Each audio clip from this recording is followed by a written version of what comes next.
Boa noite, estamos abrindo mais uma edição do nosso painel regional, sempre aqui pela TV Santa Cecília, né? Você acompanha, confere com a gente de segunda a sexta-feira, 10 da noite, esta edição com um pouquinho de atraso, né? Em virtude da transmissão esportiva aqui da casa, mas estamos aqui ao vivo, não é? Sempre com entrevistas, discussões importantes sobre os temas, não é, que estão na pauta aqui da região metropolitana e do Brasil também. Lembrando sempre o nosso primeiro encontro do dia, também de segunda a sexta, 1h30 da tarde, o painel Debates, personalidades da região discutindo e debatendo com você os assuntos importantes aqui, os assuntos relativos à nossa região e os temas também que estão no dia a dia da pauta nacional.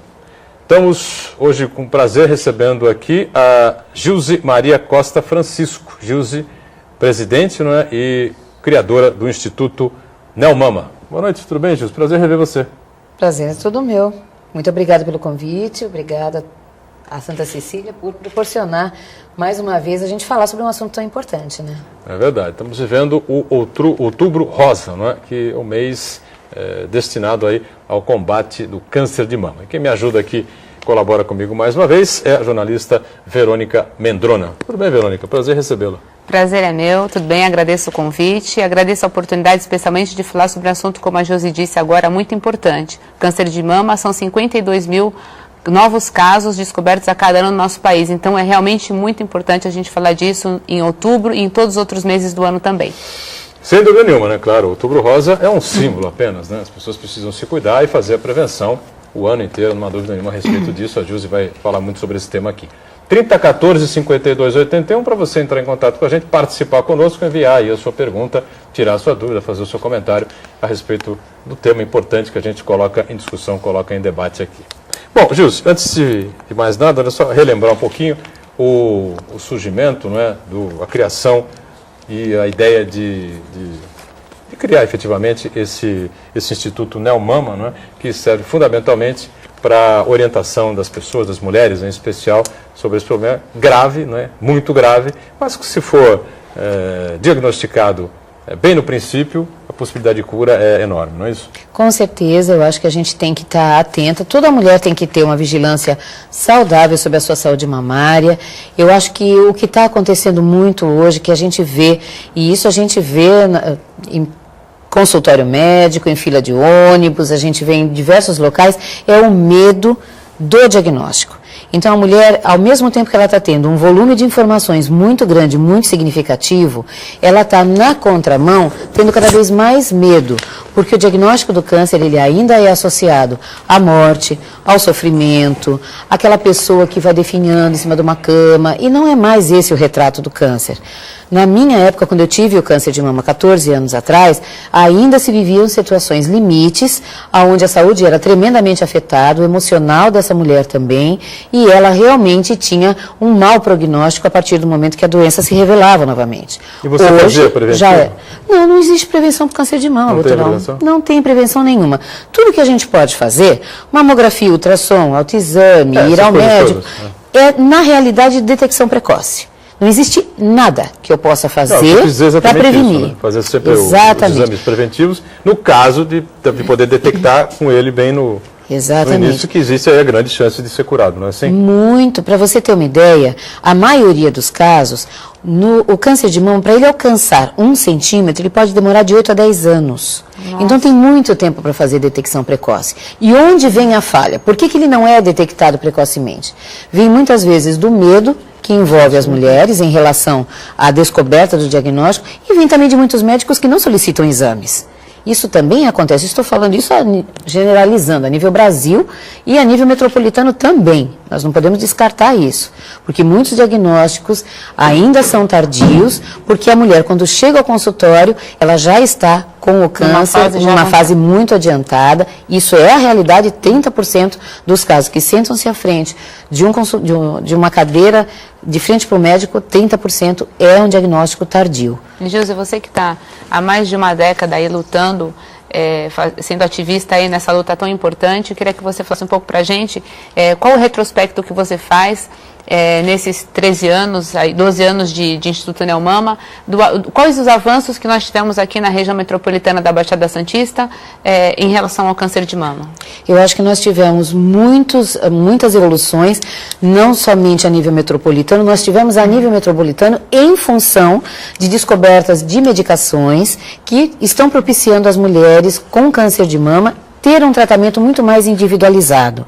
Então, hoje em dia, a mulher, quando ela é diagnosticada e ela é feito todos os exames em cima do nódulo, das células que são puncionadas, ou mesmo depois da cirurgia, todo esse conjunto da situação da mulher, as suas características físicas, peso, altura, o tipo de câncer, características dele, grau nuclear, tudo isso é levado em consideração e hoje já se consegue um tratamento muito mais individualizado. Então sabe-se que esta droga associada a esta aqui vai fazer bem para ela porque ela é hormônio receptiva ou ela não é hormônio receptiva, ela é tripla negativa, então consegue-se um panorama muito mais globalizado dessa mulher. Que dá um resultado mais efetivo. Com certeza.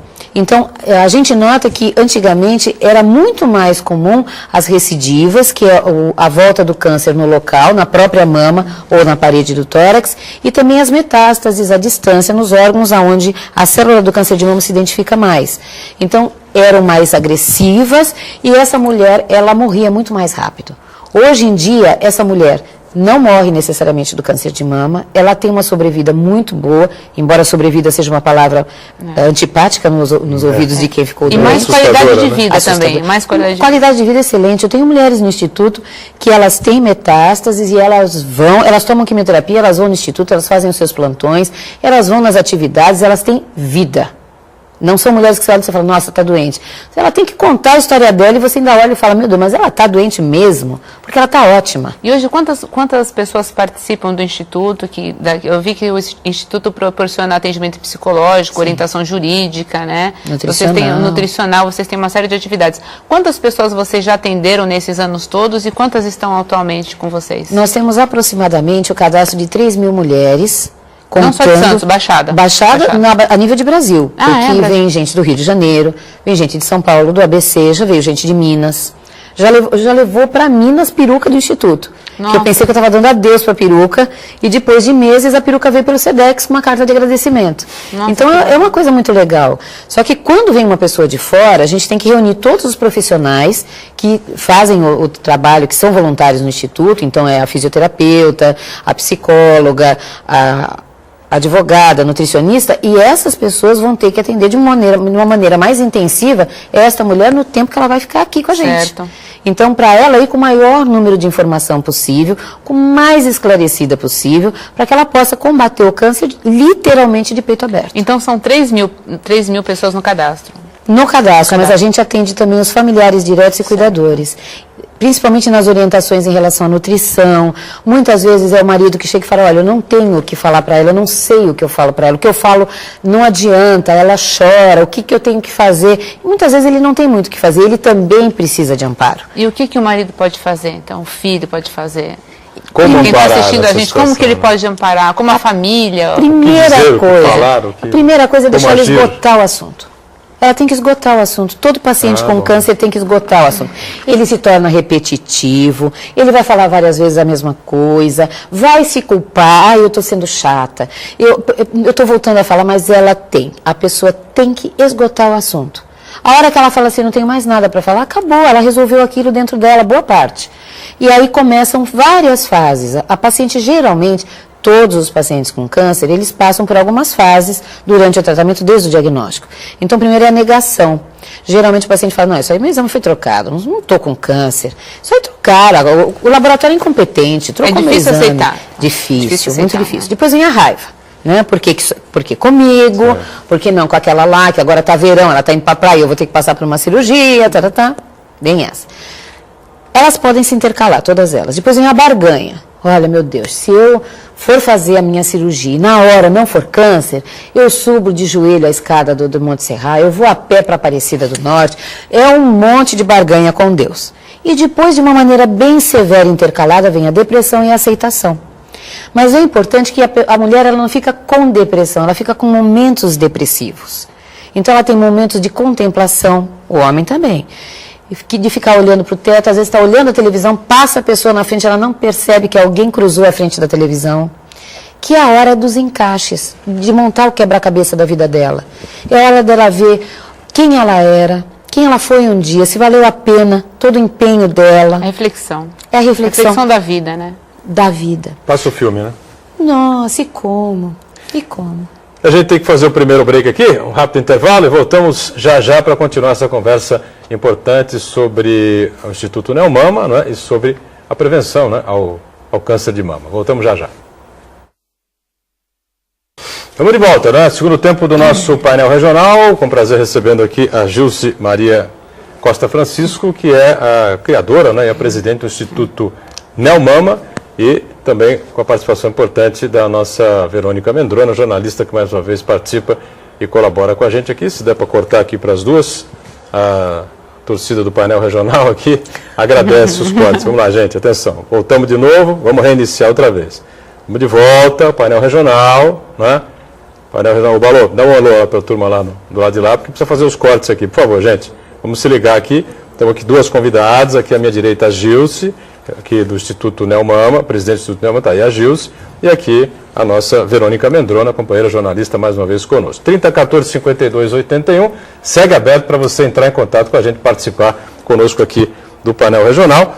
Nós estamos vivendo o mês de outubro, o Outubro Rosa, mês das pessoas se lembrarem que precisam se cuidar, né? Tentar fazer o máximo possível para prevenir um problema maior com relação ao câncer de mama. E por que foi escolhido o mês de outubro? Muita gente não lembra ou não tem essa informação, Gilson. Existe uma ONG, que é a maior ONG que existe no mundo, chamada Susan Komen for the Cure. Essa ONG surgiu de uma mulher que morreu de câncer de mama e entregou à irmã a determinação de que ela não queria que ninguém mais sofresse o que ela sofreu. E aí essa irmã tinha $200 e uma cadernetinha. E foi assim que começou a maior ONG que existe sobre câncer de mama. E essa ONG instituiu o mês de outubro, primeiro instituiu o Laço Rosa, como sendo o símbolo do câncer de mama. Depois, a primeira corrida pela cura aconteceu no mês de outubro, no interior dos Estados Unidos. E aí o Congresso Nacional, vendo a receptividade, todo mundo abraçando a causa, instituiu o Outubro Rosa nos Estados Unidos. Dos Estados Unidos foi para a Europa. E demorou muito para chegar no Brasil, porque no Brasil só chegou em 2007, quando eu e o meu marido começamos a tentar um monte de alquimias, né, porque eu namorava um site de cosmética, de uma empresa cosmética inglesa que iluminava os monumentos, a Torre Eiffel, a Torre de Pisa, e eu ficava namorando aquilo, eu falava, mas é tão fácil, meu Deus, e eles só iluminam, eu achava um absurdo só iluminar, até hoje eu já acho um absurdo só iluminar. Eu acho que tem que ter uma ação junto.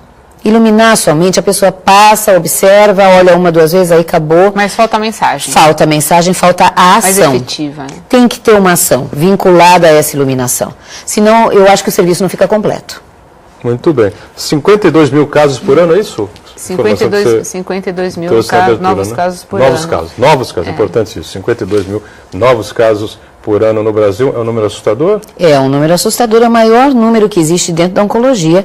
É o do câncer de mama em relação às mulheres, porque o maior número é de câncer de pele, tirando melanoma. Nós somos um país de clima tropical e o câncer de pele ele prevalece. Porém, nas mulheres é o de mama. E, Gilce, como está a situação na Baixada Santista? A Baixada Santista, no estado de São Paulo, é primeiro Santos. É a cidade com maior número, maior incidência de câncer de mama e também o maior número de óbitos. Depois vem a Baixada Santista. Depois de uma cidade que todo mundo diz, as pessoas são esclarecidas, as pessoas têm uma escolaridade alta, não é um pouco contraditório isso? Bem razoável, né? Ao que você atribui a isso? Eu acho que quanto mais maior a informação. Especialistas, médicos especialistas e competentes. Nesse tema, competentes. E competentes. Estrutura hospitalar boa. Sim. Eu acho realmente surpreendente, né? É surpreendente porque nós só perdemos em números de mamógrafos para São Paulo. É a segunda cidade no estado de São Paulo com o maior número de mamógrafos. Só perdemos para São Paulo. Então fica a pergunta, o que há? Aonde é o gap? Né? Onde é que fica aquele ponto que não está linkando o diagnóstico precoce com o tratamento, com descoberta? O que está acontecendo? Eu acho que em primeiro lugar vem a zona de conforto que a mulher vive. Ela não quer ser perturbada, principalmente quando ela percebe que o câncer de mama vai interromper o percurso de uma vida. Aquele percurso que é aquela rotina dela. Porque aí ela percebe que é muito bom ter rotina. Enquanto você tem rotina, você sabe exatamente o que vai te acontecer de segunda a domingo e não tem nada que atrapalhe.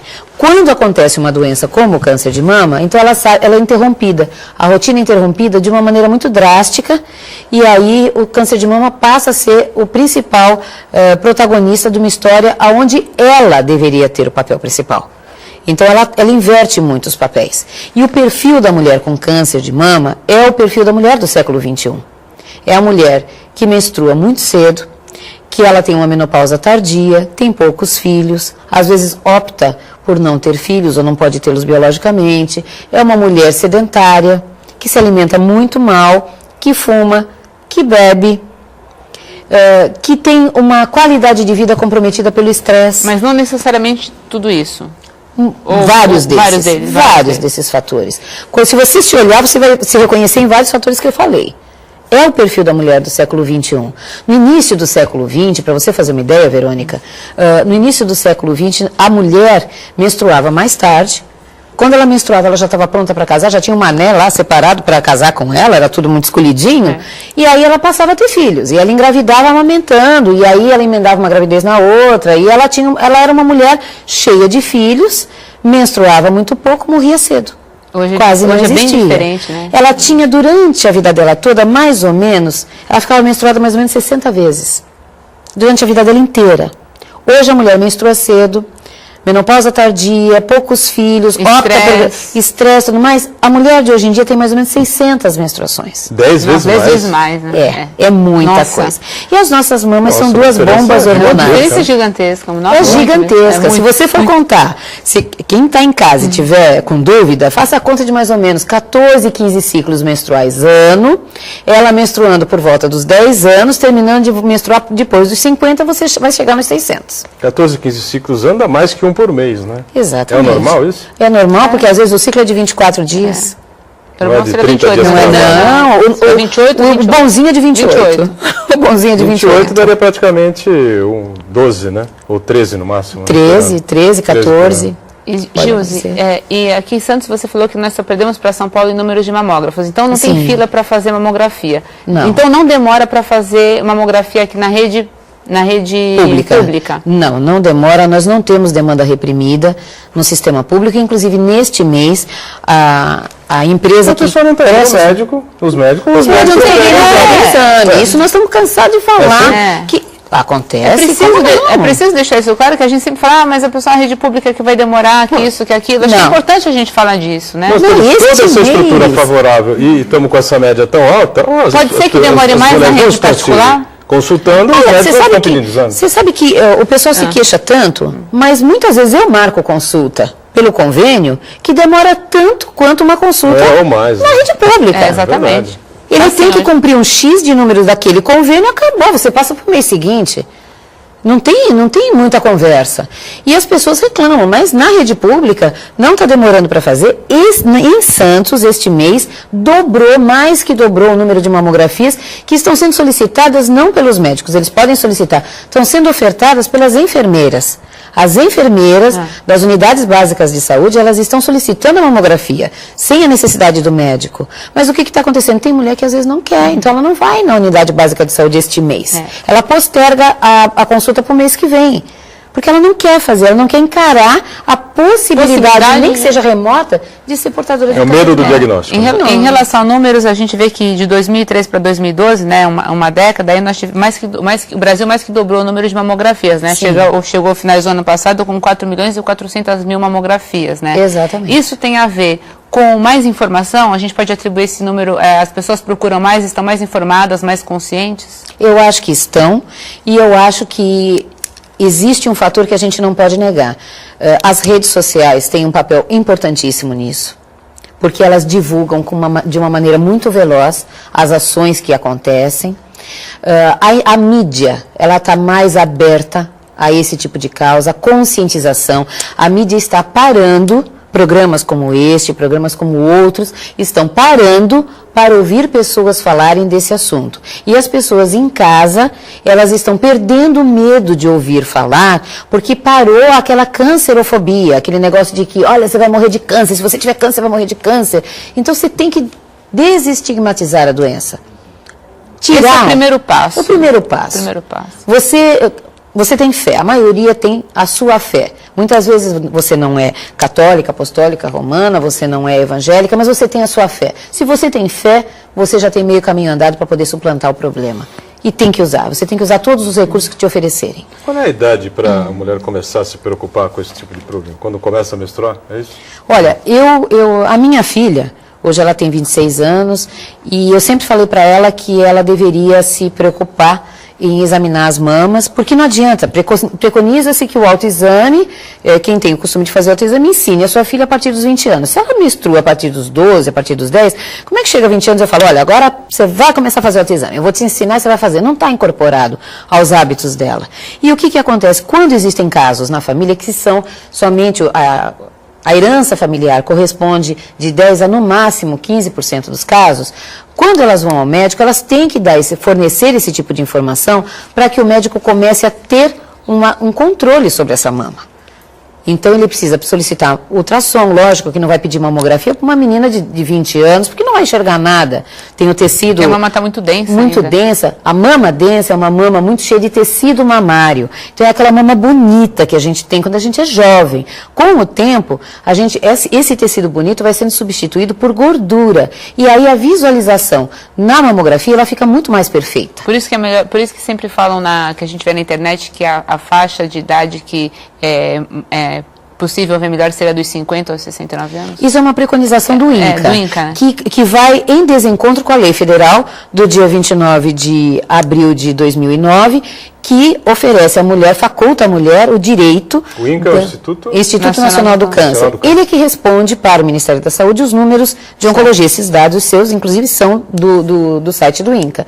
E o INCA pede mamografia a partir dos 50 anos. Ele aconselha a mamografia a partir dos 50 anos.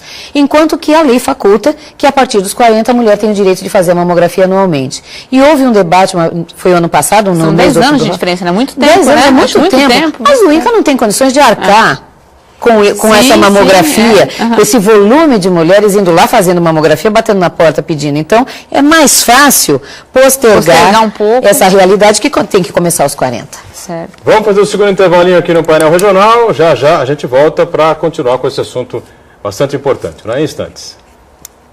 Estamos de volta. Este é o terceiro e último bloco, né, dessa edição do nosso painel regional, que com prazer recebe aqui a nossa Gilce Maria Costa Francisco, presidente do Instituto Neomama, e conta também com a presença sempre importante da Verônica Mendrona, que colabora mais uma vez com a gente, né? Tem já algumas perguntas chegando, telespectadores sempre tentando tirar dúvidas a respeito desse tema, que é um tema bastante importante, né, que gera realmente muita preocupação, a questão do câncer de mama. E surgiu aqui durante a conversa no intervalo o caso da atriz norte-americana Angelina Jolie, que, para falar um português mais direto, mais claro, fez um chamado esvaziamento de mama. É mais ou menos isso, né? Isso. Ela tinha a mãe que teve um câncer de ovário. De ovário, morreu de câncer de ovário. Teve uma tia que teve câncer de mama. Não sei se faleceu também por isso. Parece que agora recentemente. Recentemente também. Bom, e ela, para se prevenir, né, fez um exame de sangue específico para esse assunto, para essa questão, e chegou à conclusão que ela, provavelmente, uma grande probabilidade de ela ter também, né? 87% para mama e 50% para ovário. E aí isso gerou aí uma onda aí de discussões com relação ao assunto. Muita gente andou procurando esses exames. Você tem alguma informação sobre isso aqui na região, no estado, no país? No estado a gente tem. Em São Paulo tem hospitais que fazem. Se você tiver de 7 a 10 mil reais, você vai lá e paga. Porque o exame... A Angelina Jolie pagou também. Não quer dizer, não sei se ela pagou porque ela é atriz, né? Mas 3 mil reais nos Estados Unidos. Angelina Jolie, isso não é nada, é um troco, é uma gorjeta. Centavos para o mendigo. Não é verdade? Mas é um exame que está ligado à oncogenética e ele determina ao BRCA1 a probabilidade de desenvolver o câncer de mama, BRCA2 o câncer de ovário. Muitas mulheres começou uma verdadeira euforia em relação ao assunto, uma fobia de esvaziar as mamas, de fazer esse esvaziamento ganglionar, porque dessa maneira não ia ter câncer de mama. É bom ficar bem claro que a Angelina Jolie, ela não zerou a possibilidade de ter câncer de mama. Ela diminuiu sensivelmente essa possibilidade. Quantos por cento ela tem de chance de desenvolver o câncer de mama, eu não sei e duvido que algum médico possa assinar embaixo. A gente sabe que com o esvaziamento diminui. Zerar, não. Eu ainda estava citando o exemplo do coco. Nossa mama não é como um coco que a gente pode tirar toda a polpa e deixar somente a casca. A nossa mama, quando ela é esvaziada, ainda fica meio centímetro, às vezes até menos, desse tecido mamário. E esse tecido mamário, justamente nesse que ficou, pode ficar a célula que venha a se desenvolver rapidamente, formando o câncer. Então, não é 100% de garantia realizar o esvaziamento ganglionar. Eu tive já mulheres no Instituto que realizaram, a conselho médico, realizaram o esvaziamento, voltou na mama que foi esvaziada. Nossa. Ela teve uma recidiva na mama que tinha sido feito um quadrante, voltou na mama que tinha sido quadrantectomizada. Aí o médico falou, então vamos esvaziar a outra mama. Voltou na mama que tinha sido esvaziada, então não é garantia. Não é garantia. Não é garantia. O forte é focar no diagnóstico precoce, na mamografia, nas visitas ao médico, aonde você demonstra inteligência. Não, as pessoas acham que pedir auxílio e procurar recursos é um ato de fraqueza, um ato de medo. E não é um ato nobre e inteligente. Então, seja nobre, seja inteligente, cuide da sua saúde, valorize o que você tem de melhor, que é a saúde. Gilson, eu queria fazer uma pergunta, que eu sei que tem a pergunta de vários telespectadores aí. A presidente Dilma, em maio desse ano, sancionou uma lei chamada Lei dos 60 Dias, Sim. Que é uma lei que, assim que diagnosticado o câncer de mama, o qualquer paciente tem direito, qualquer tipo de câncer, o paciente tem direito a ter o tratamento iniciado em até 60 dias. Te pergunto, essa lei está sendo cumprida? Você tem algum panorama para a gente sobre isso? O que eu sei das pessoas que eu converso, médicos que eu converso, é que eles estão fazendo o possível para cumprir. Porque o que acontece? A partir do momento do diagnóstico, o nome é encaminhado para um sistema chamado Siscan, que é o Sistema Informatizado do Câncer. Então, o nome dele entra no Siscan e tem que resolver a situação dele em 60 dias, ou cirurgicamente, ou quimioterapia, radioterapia, ele tem que iniciar algum tratamento. Mas, de verdade, a demanda é muito grande de pacientes oncológicos, ainda mais em determinadas regiões do Brasil, e em outras existe uma subnotificação e a pessoa morre de câncer até, muitas vezes, sem saber que morreu de um câncer. Né? Ela vai definhando, vai emagrecendo, perdendo apetite, o pessoal vai dando canja de galinha, e aí até que essa pessoa sabe. Nem é então nós diagnosticada. ainda somos privilegiados porque moramos numa região... Sem sombra de dúvida. Moramos no Sudeste, próximos de São Paulo. Sem sombra de dúvida, Verônica. Então, quem está fora desse ruim para eixo... nós, a gente está muito pior. Muito pior. Quando você vai para o Nordeste, para o Norte, você se assusta com o que você vê. Uma vez, entrevistando um cancerologista muito conceituado aqui de Santos, ele relatou, eu vi... lá na região Nordeste, meninas de 9 anos sendo diagnosticadas com HPV e aos 11 anos sendo esterectomizadas. Esterectomizadas, tirando o útero já em função de câncer de útero aos 11 anos. 11 anos de idade? É. E é um médico renomado que com certeza não teria interesse nenhum em divulgar esse tipo de informação, mas é a realidade que não chega a nós. Nossa realidade é muito diferente. É coisa de açougueiro mesmo, esse tipo de... E é coisa dessa consequência de usar demais as crianças para sexo, o tráfico infantil, os turistas, que é uma realidade que existe. É uma realidade que a gente não pode também ficar alheia. Mas, voltando ao assunto do Siscan, os médicos estão fazendo de tudo para que isso se torne uma realidade. Mas existe a medicação que não chega, existe a cirurgia que muitas vezes não tem sala cirúrgica, porque chega um politraumatizado, porque chega alguém e aí você tem que socorrer aquele que está com mais risco de vida. E o câncer, dependendo da situação, ele pode esperar alguns dias. Logicamente, não meses e nem ano, mas alguns dias ele pode esperar. Então, prioriza-se outros. E com isso o tempo vai passando. Obviamente, todo mundo com quem eu converso está super empenhado em que o paciente realmente tenha a sua resolução em 60 dias. A Vera do Parque, eu acho que é o Parque São Vicente, né? Existe algum lugar que dê auxílio a câncer de vulva, né? É isso que eu estou entendendo. Isso, de vulva. É um tipo raro, né? É um tipo raro, é um câncer ginecológico, onde deveria ter um empenho por parte do pessoal do governo federal em fazer o Setembro Roxo. né? Ou setembro púrpura. Porque é o mês do câncer ginecológico. Então, deveria, lógico que a gente não vai todo mês ficar celebrando, né? E fazendo campanhas toda hora, porque senão perde um pouco o foco. O câncer de vulva é um câncer mais raro, não se compara ao de mama, não se compara ao colo de útero, porém ele é um câncer que causa uma mutilação muito importante para essa mulher.